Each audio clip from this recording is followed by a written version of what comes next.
Disclaimer. Hey Pookies, just so you know, I did not write this book, nor do I claim it. I'm just making sure I don't get sued. Just making sure she doesn't get sued. Hey Pookies, this is take 2 of Mind Over Matter. I know I took a little break and gifted y'all with the best Hunger Games audiobook featuring my guest, Elmo. But this is chapter 14 of Twilight, Mind Over Matter. He could drive well when he kept the speed reasonable. I had to admit, like so many things, it seemed to be effortless to him. He barely looked at the road, yet the tires never deviated so much as a centimeter from the center of the lane. He drove one-handed, holding my hand on the seat. Sometimes he gazed into the setting sun, sometimes he glanced at me. My face, my hair blowing out the open window, our hands twined together. He had turned the radio to an oldie station, and he sang along with a song I've never heard. He knew every line. "You like the 50s music?" I asked. "Music in the 50s was good. Much better than the 60s or the 70s. Ugh." He shuddered. "The 80s were bearable." "Are you ever going to tell me how old you are?" I asked, tentative, not wanting to upset his buoyant humor. Sorry, guys. I don't know how to speak sometimes, and these are big words. "Does it matter much?" His smile, to my relief, remained unclouded. "No, but I still wonder. ... I grimaced. "There's nothing like an unsolved mystery to keep you up at night." "I wonder if it'll upset you," he reflected to himself. He gazed into the sun. The minutes passed. "Try me," I finally said. He sighed and then looked into my eyes, seeming to forget the road completely for a time. Whatever he saw there must have encouraged him. He looked into the sun. The light of the setting orb glittered off his face, and rubble tinkled sparkles, and spoke. "I was born in Chicago in 1901. So in the movie, is the Spanish flu still there? Or hasn't that already happened? I swear that's already happened. Like, doesn't it, like, get rid of it? Don't they get rid of it, like, in the 1800s? I don't know. He paused and glanced at me from the corner of his eye. My face was carefully unsurprised, patient for the rest. He smiled a tiny smile and continued. "Carlisle found me in a hospital in the summer of 1918. I was 17 and dying of Spanish influenza." Oh, I guess it was still a thing. Whoops. He heard my intake of breath, though it was barely audible to my own ears. He looked down into my eyes again. "I don't remember well. It was a very long time ago, and human memories fade." He was lost in his thoughts for a short time before he went on. "I do remember how it felt when Carlisle saved me. It's not an easy thing, not something you could forget." Your parents?" "They had already died from the disease. I was alone. That's why he chose me. In all the chaos of the epidemic, no one would ever realize I was gone." "How did he save you?" A few seconds passed before he answered. He seemed to choose his words carefully. It was difficult. Not many of us have the restraint necessary to accomplish it. But Carlisle has always been the most humane, the most compassionate of us. ... I don't think you could find his equal throughout all of history." He paused. "For me, it was merely very, very painful." I could tell from the set of his lips he could say no more on this subject. I suppressed my curiosity, though it was far from idle. There are many things I needed to think through on this particular issue, things that were only beginning to occur to me.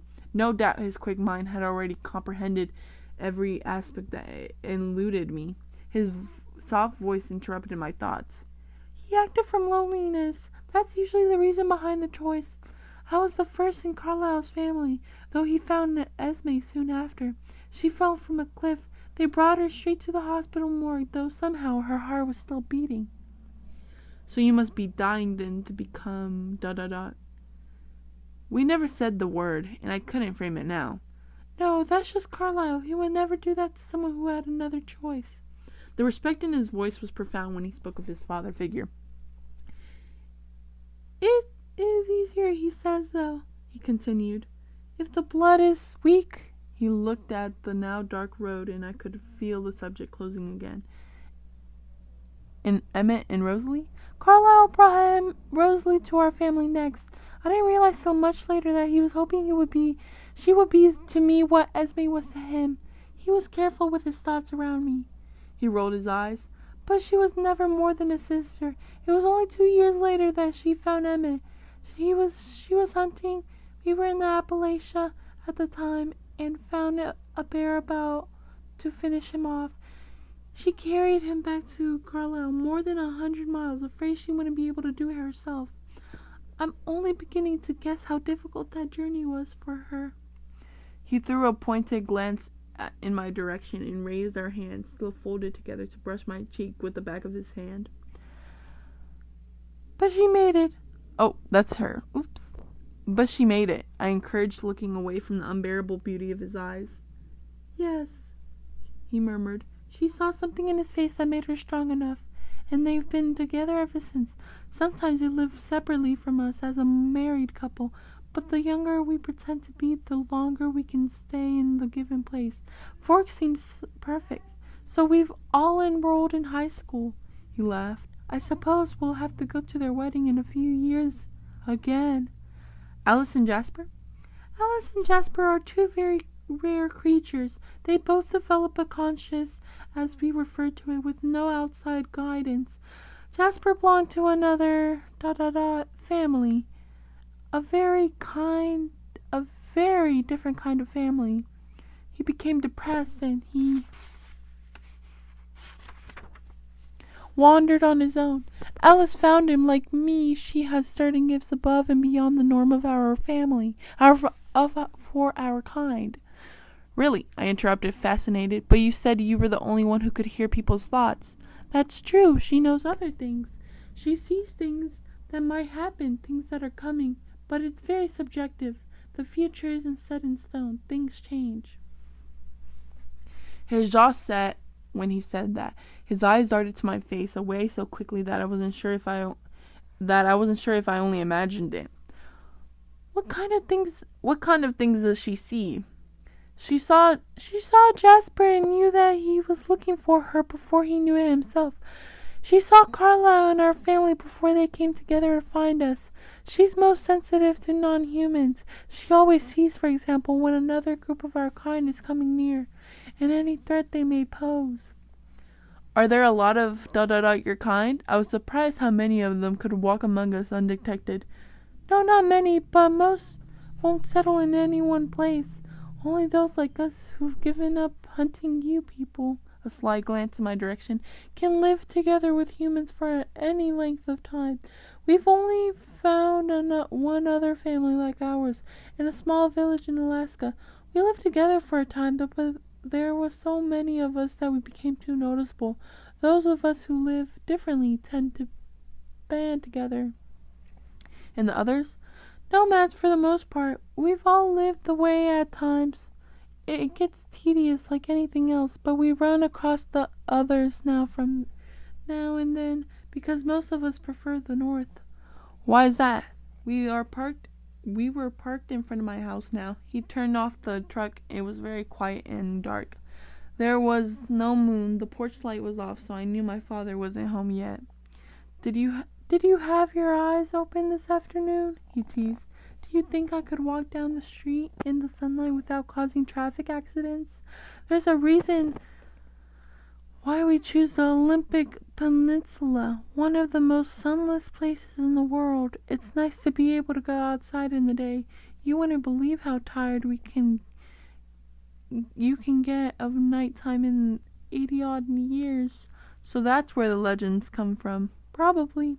And Alice came from another family like Jasper? No. And that is a mystery. Alice doesn't remember her human life at all.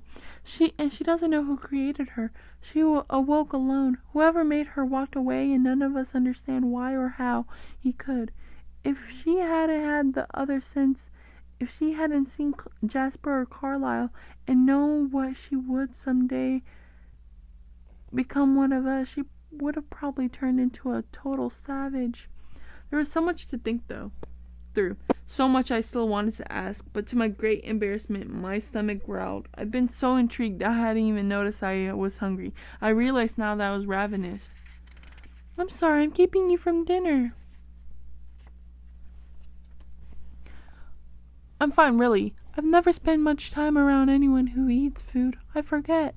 I want to stay with you. It was easier to say in the darkness, knowing as I spoke how my voice would betray me.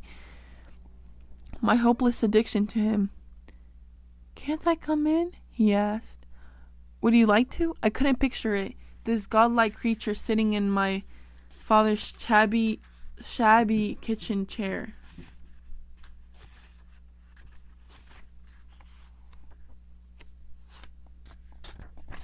Damn. Sorry, guys.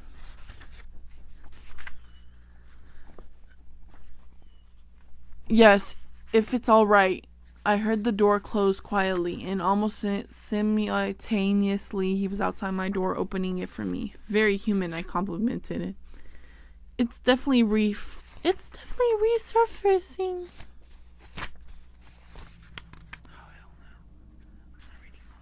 Oh hell no. No.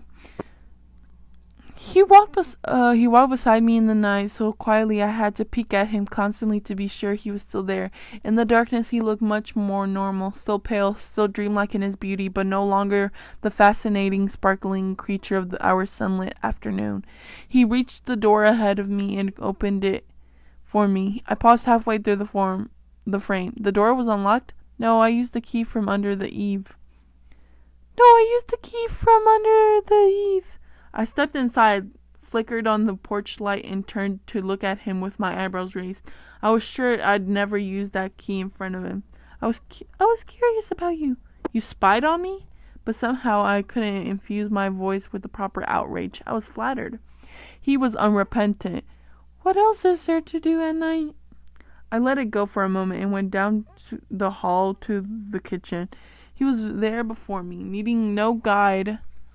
He sat in the very chair I'd tried to picture him in. His beauty lit up the kitchen. It was a moment before I could look away. I concentrated on getting my dinner, taking last night's lasagna from the fridge, placing a square on the plate, heating it in the microwave. It revolved, filling the kitchen with the smell of tomatoes and oregano. I don't know how to say that word. I didn't take my eyes from the plate of food as I spoke. How often? I asked casually. He sounded as if I had pulled him from another train of thought. I still didn't turn around. How often did you come here? I come here almost every night. I swirled, stunned. Why? You're interesting when you sleep. He spoke matter-of-factly. You talk. No! I gasped. Heat flooding my face all the way to my hairline.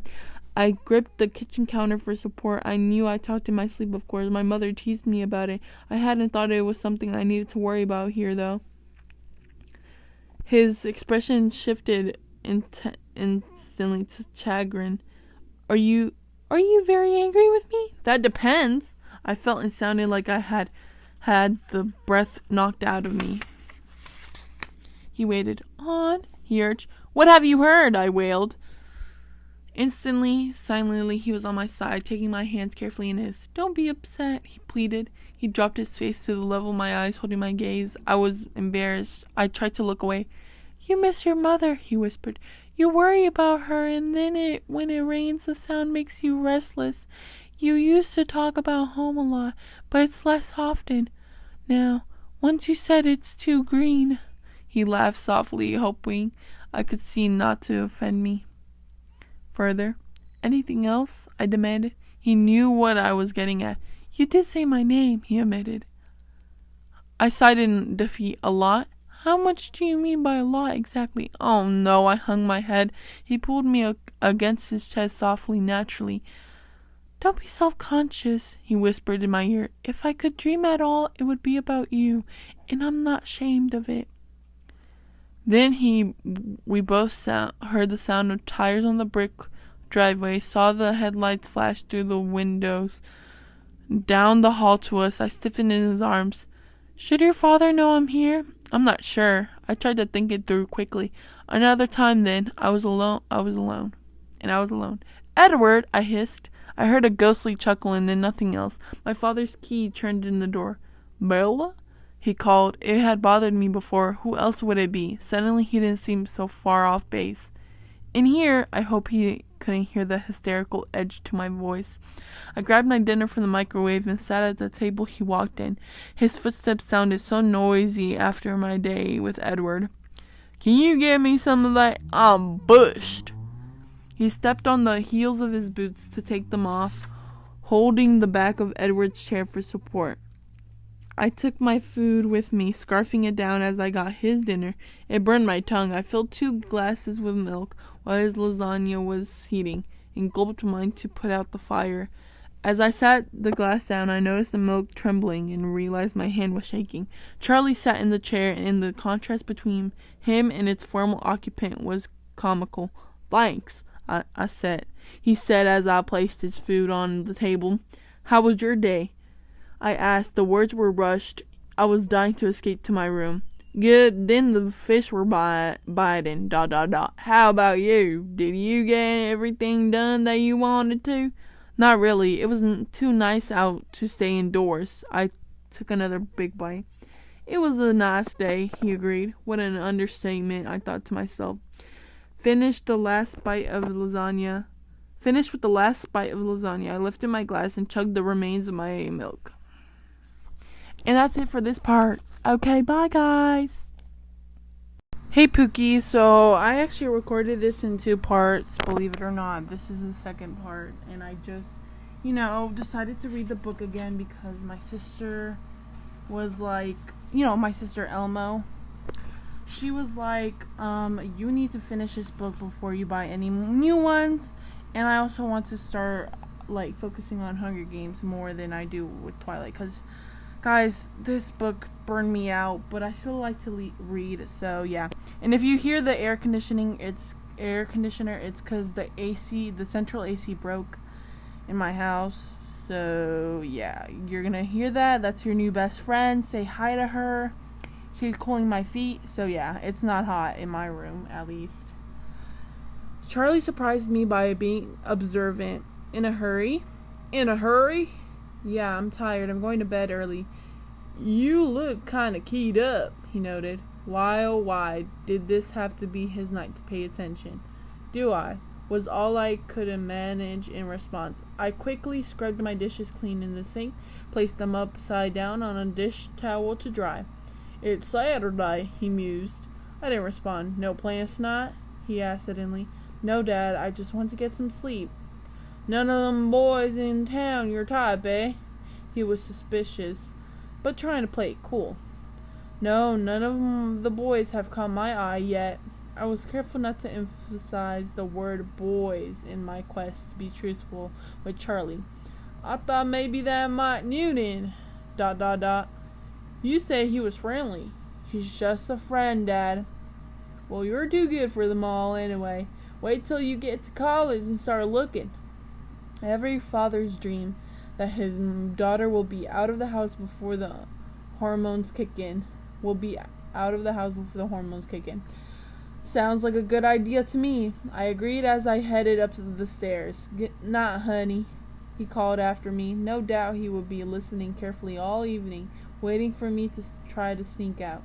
See you in the morning, Dad. See you creeping into my room tonight at midnight to check on me. Yo, why is she hating on him? He's just a good dad. Wish I had a dad. I worked to make my tread sound slow and tired as I walked up the stairs to my room. I shut the door loud enough for him to hear, and then sprinted on my tippy toes to the window. I threw it open and leaned out into the night. My eyes scanned the darkness and the impenetrable shadows of the trees. Edward, I whispered, feeling completely idiotic. Idiotic? The quiet, laughing response came from behind me. Yes? I whirled, one hand flying to my throat in surprise. He laid smiling hugely across my bed, his hands behind his head. His feet dangling off the bed, and in the picture of ease. Wait, how many pages again? Sorry, guys.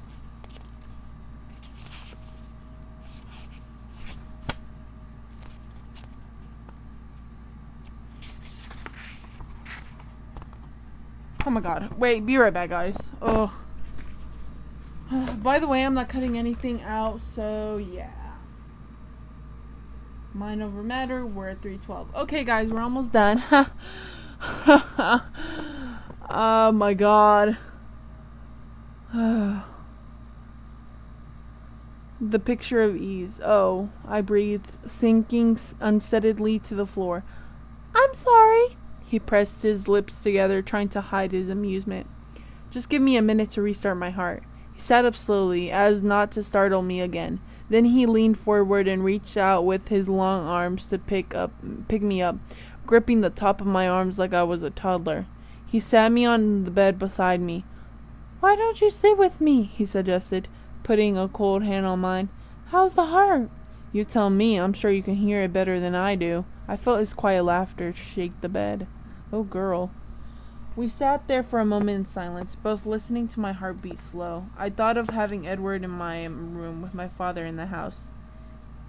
Can I have a minute to be human? Certainly. He gestured with one hand that I should proceed. Stay, I said, trying to look severe. Yes, ma'am. Yes, ma'am. And he made a show of becoming a statue on the edge of my bed. I hopped up, grabbing my pajamas from off the floor and my bag of toiletries off the desk. I left the light off and slipped out, closing the door. I could hear the sound from the TV rising up the stairs.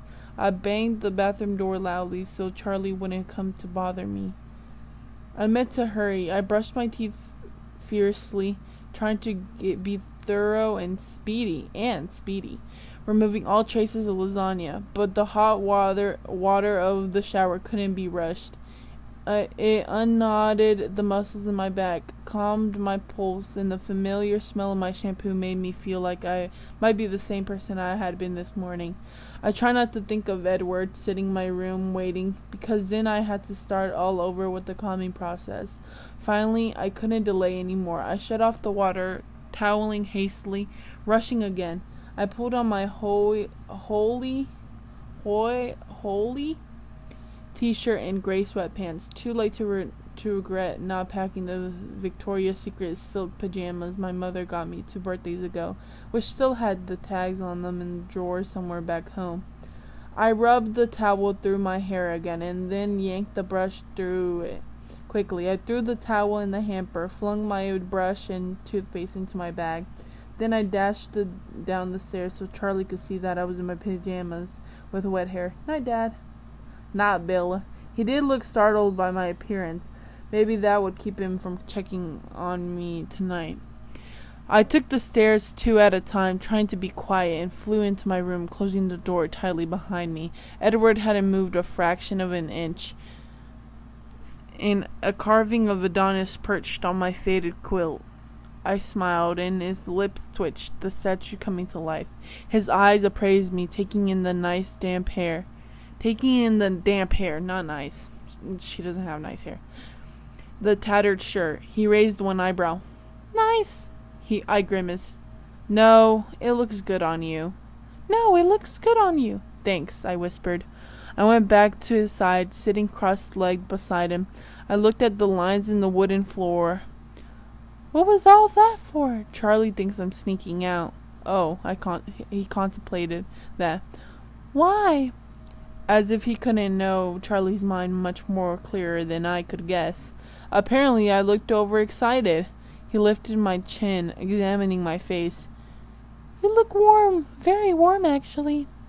He bent his face slowly to mine, laying his cold cheek against my skin. I held perfectly still. He whispered. He breathed. It was very difficult while he was touching me to frame a coherent question. It took a minute of scattered concentration to begin. It seems to be much easier for you now to be close to me. Does it seem... Oh, wait. Oh, that's her. Oh, my God. I messed up. Guys, again, I'm not cutting. I'm over it. I'm not editing this. I don't care how long it is. It seems to me... Yeah, it seems to be much easier for you now to be close to me. Does it seem that way to you? He murmured, his nose gliding to the corner of my jaw. I felt his hand lighter. Then a moth's wing, brushing my damp hair back so that his lips could touch the hollow beneath beneath my ear. Much easier, I said, trying to exhale. So I was wondering, I began again, but his fingers were slowly tracing my collarbone, and I lost my train of thought. Yes, he breathed. Why is it that my voice shook, embarrassing me? Do you think? I felt the tremor of his breath on my neck as he laughed. Mind over matter. I pulled back as I moved. He froze, and I could no longer hear the sound of his breathing. We stared cautiously at each other for a moment, and then, as his clenched jaw gradually relaxed, his expression became puzzled. Did I do something wrong? No, the opposite. You're driving me crazy, I explained. He considered that briefly, and then he spoke. He sounded pleased. Really? A triumphant smile slowly lit his face. Would you like a round of applause? Wait, that's him. Oh my God, it's her. Would you like a round of applause? I asked sarcastically. He grinned. I'm just pleasantly surprised, he clarified. In the last 100 years or so, his voice was easy, I never imagined anything like this. I didn't believe I would ever find someone I wanted to be with in any other way than my brothers and sisters. And then to find, even though it's all new to me, that I'm good at it, at being with you. You're good at everything, I pointed out. He shrugged, allowing that, and we both laughed in whispers. But how can it be so easy now? I pressed. This afternoon. It's not easy, he sighed. But this afternoon, I was still undecided. I'm sorry about that. It was unforgivable for me to behave so. Not unforgivable, I disagreed. Thank you, he smiled. You see, he continued, looking down, I wasn't sure if I was strong enough, ... He picked up one of my hands and pressed it lightly to his face. And while there was still that possibility that I might be ... overcome, he breathed in the scent of my wrist. I was ... suspectable until I made my mind that I was strong enough, that there is no possibility at all that I would ... that I ever could ... I'd never seen him struggle so hard for words. It was so ... human. So there's no possibility now? Mind over matter, he repeated, smiling, his teeth bright even in the darkness. Wow, that was easy, I said. He threw back at his head and laughed, quietly as a whispered, but still exuberatedly. Easy for you, he amended, touching my nose with his fingertip. Then his face abruptly serious. Oh my God, 10 more pages. I'm trying, he whispered, his voice pained. If it gets to be too much, too much. Okay, I'm skipping the dots. Too much, I'm fairly sure I'll be able to leave. I scowled. I didn't like the talk of leaving. And it will be harder tomorrow, he continued. I've had the scent of you in my head all day, and I've grown amazingly desensitized. If I'm away from you for any length of time, I'd have to start over again. Not quite from scratch, though, I think. Don't go away, then, I responded, unable to hide the longing in my voice. That suits me, he replied, his face relaxing into a gentle smile. Bring on the shackles. I'm your prisoner. Nah, she's fucking weird for writing this shit. But his long hands formed malices around my wrists as he spoke. He laughed, his quiet musical laugh. He had laughed more than tonight than I'd ever heard in all the time I spent with him. You seem more optimistical than usual, I observed. I haven't seen you like this before. Isn't it supposed to be like this? He smiled. The glory of first love and all that. It's incredible, isn't it?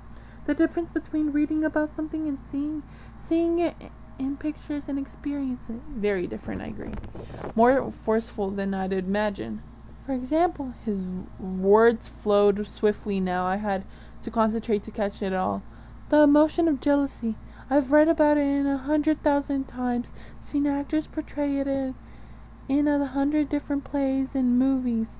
I believe I understood that one pretty clearly. But it shocked me. He grimaced. Do you remember the day that Mike asked you to the dance? I nodded, though I'd remember that day for a different reason. The day you started talking to me again. I was surprised by the flare of resentment, almost fury that I felt. I didn't recognize what it was at first. I was even more aggravated than usual that I couldn't know what you were thinking, why you refused him. Was it simply for your friend's sake? Was there someone else? I knew I had no reason to care. Either way, I tried not to care. And then the line started forming. He chuckled. I scowled in the darkness. I waited unreasonably anxious to hear what you would say to them, to watch your expressions. I couldn't deny the relief I felt watching the annoyance on your face, but I couldn't be sure. That was the first night I came here. I wrestled all night while watching you sleep with the chasm between what I knew was right, moral, ethical, and what I wanted. I knew that if I wanted to ignore you as I should, or if I felt left for a few years till you were gone, that someday you would say yes to Mike or someone you like him. It made me angry. And then, he whispered, as you were sleeping, you said my name. You spoke so clearly at first I thought you'd awoken, but you rolled over restlessly and mumbled my name once more inside. The feeling that coursed through me then was unnerving, staggering, and I knew I couldn't ignore you any longer. He was silent for a moment, probably listening to the sudden uneven pounding of my heart. But jealousy, it's a strange thing, so much more powerful than I would have thought. And irritation. Just now, when Charlie asked you about the vile Mike Newton, ... Oh my god, I thought... He shook his head angrily. I should have known you'd been listening, I groaned. Of course. That made you jealous though, really? Really? I'm new at this. You're resurrectioning the human in me, and everything feels stronger than it because it's fresh. But honestly, I teased, for that to bother you after I heard that Rosalie, the incarnation of pure beauty Rosalie, was meant for you, Emmett or no Emmett, how can I compete with that? There's no competition. His teeth gleamed. He drew my trapped hands around his back, holding me to his chest. I kept as still as I could, even breathing with caution. I know there's no competition, I mumbled into his cold skin. That's the problem. Of course, Rosalie is beautiful in her own way, but even if she wasn't like a sister to me, even if Emma didn't belong with her, she can never have 1/10, no, 1/100th of the attraction you hold for me. He was serious now, though. Now thoughtful. For almost 19 years I've walked among my kind and yours, all the time thinking I was complete in myself, not realizing what I was seeking, and not finding anything because you weren't alive yet. Oh, see? He was like, I pre-ordered you, sweetie. It hardly seems fair, I whispered, my face still resting on his chest, listening to the breath come and go. I haven't had to wait at all. Why should I get off so easily? You're right, he agreed with amusement. I should make this harder for you, definitely. He freed one of his hands, released my wrist, only to gather it carefully into his other hand. He stroked my wet hair softly from the top of my head to my waist. You only have to risk your life every second you spend with me. That's surely not much. You only have to turn your back on nature, on humanity. What's that worth? Very little. Very little. I don't feel deprived of anything. Not yet. and his voice was abruptly full of ancient grief. I tried to pull back to look in his face, but his hand locked my wrists in an unbreakable hold. What? I started to ask when his body became alert. I froze. He suddenly released my hands and disappeared. I narrowly avoided falling on my face. Lie down! Lie down! He hissed. I couldn't tell where he spoke from in the darkness. I rolled under my quilt, balling up on my side the way I usually slept. I heard the door crack open as Charlie peeked in to make sure I was where I was supposed to be. I breathed evenly, exaggerating the movement. A long minute passed. I listened, not sure if I'd heard the door close. Then Edward's cool arm was around me under the covers, his lip at my ear. You're a terrible actress. You're a terrible actress. I'd say that career path is out for you. Darn it, I muttered, my heart crashing in my chest. He hummed a melody I didn't recognize. It sounded like a lullaby. He paused. Should I sing you to sleep? Right, like I could sleep with you here. Oh no, that's her. Right, I laughed, like I could sleep with you here. You do it all the time, he reminded me. But I didn't know that you were here, I replied icily. So if you don't want to sleep, he suggested, ignoring my tone. My breath caught. If I don't want to sleep? He chuckled.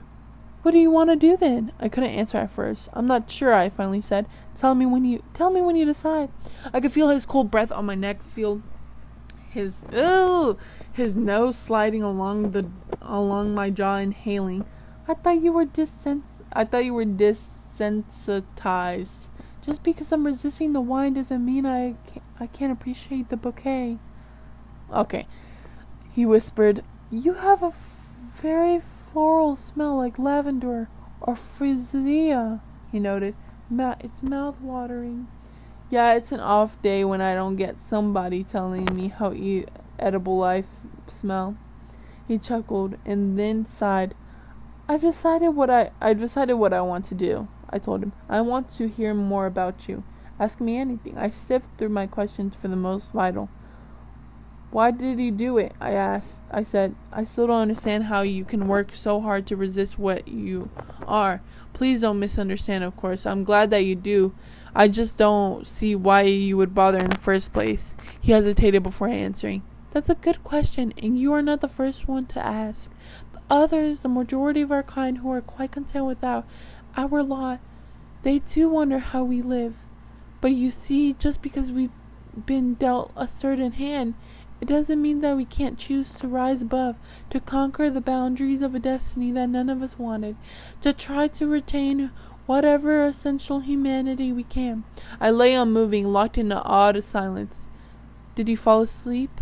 He whispered after a few minutes. No. Is that all you were curious about? I rolled my eyes. Not quite. What else do you want to know? Why can you read minds? Why only you and Alice seeing the future? Why does that happen? I felt him shrug in the darkness. We don't really know. Carlyle has a theory. He believes that we all bring something of our strongest human traits with us into the next life, where they are intensified, like our minds and our senses. He thinks that I must have been already very sensitive to the thoughts of those around me, and that Alice has had some recognition wherever she was. What did he bring into his next life in the others? Carlyle brought his compassion. Esme brought her ability to love compassionately. Emmett brought his strength. Rosalie her tenacity, or you call it pig-headedness. He chuckled. Jasper is very interesting. He was quite charismatic in his first life, able to influence those around him to see the things his way. Now he is able to manipulate the emotions of those around him, calm down a room of angry people, for example, or excite a lethargic crowd conversely. It's a very subtle gift. I considered the impossibilities he described, trying to take it in. He waited patiently while I thought. So when did it all start? I mean, Carlyle changed you, and then someone must have changed him, and so on. Well, where did you come from? Evolution? creation? Couldn't we evolve in the same way as the other species, predator and prey? Or if you don't believe that all this world could have happened on its own, which is hard for me to accept myself, it is so hard to believe that the same force that created delicate angelfish with the shark, the baby seal and the killer whale, could create both our kinds together. Let me get this straight. I'm the baby seal, right? Right, he laughed. Something touched my hair. His lips? I wanted to turn toward him to see if it was really his lips against my hair, but I had to be good. I didn't want to make this any harder for him than it already was. Are you ready to sleep? He asked, interrupting the short silence. Or do you have any more questions? Only a million or two. We have tomorrow, and the next day, and the next. He reminded me. I smiled, euphoric of the thought. Are you sure you don't want to vanish in the morning? I wanted this to be certain. You are mythical after all. I won't leave you. I won't leave you. His voice had the seal of a promise in it. One more than tonight. And I blushed. The darkness was no help. I'm sure he could feel the sudden warmth under my skin. What is it? No, forget it. I changed my mind. Bella, you can ask me anything. I didn't answer. He groaned. I kept thinking it will get less frustrating not hearing your thoughts, but it gets worse and worse. I'm glad you can't hear my thoughts. It's bad enough that you eavesdropped on my sleep talking. Please? His voice was so persuasive, so impossible to resist. I shook my head. If you don't tell me, I'll assume it's something much worse than it is, he threatened darkly. Oh my God, see? A red flag! Please? Again, that pleading voice. Well, I began, glad that he couldn't see my face. Yes? You said that Rosalie and Emmett will get married soon. Is that marriage the same as it is for humans? He laughed in the earnest now, understanding. Is that what you're getting at? I fidgeted, unable to answer. Yes, I suppose it is much the same, he said. Most of the humans' desire are there, just hidden behind more powerful desires. Oh, was all I could say. Was there a purpose behind your curiosity? I did wonder about you and me someday. He was instantly serious. I could tell by the sudden stillness of his body I froze too, reacting automatically. I don't think that would be a possibility for us. Because it would be too hard for you if I were that close. That's certainly a problem, but that's not what I was thinking. It's just that you're so soft, so fragile. I have to mind my actions every moment that we're together so that I don't hurt you. I could kill you quite easily, Bella, simply by accident. His voice had become just a soft murmur. He moved his icy palm to the rest of it against my cheek. If I was too hasty, if for 1 second I wasn't paying attention enough, I could reach out, meaning to touch your face and crush your skull by mistake.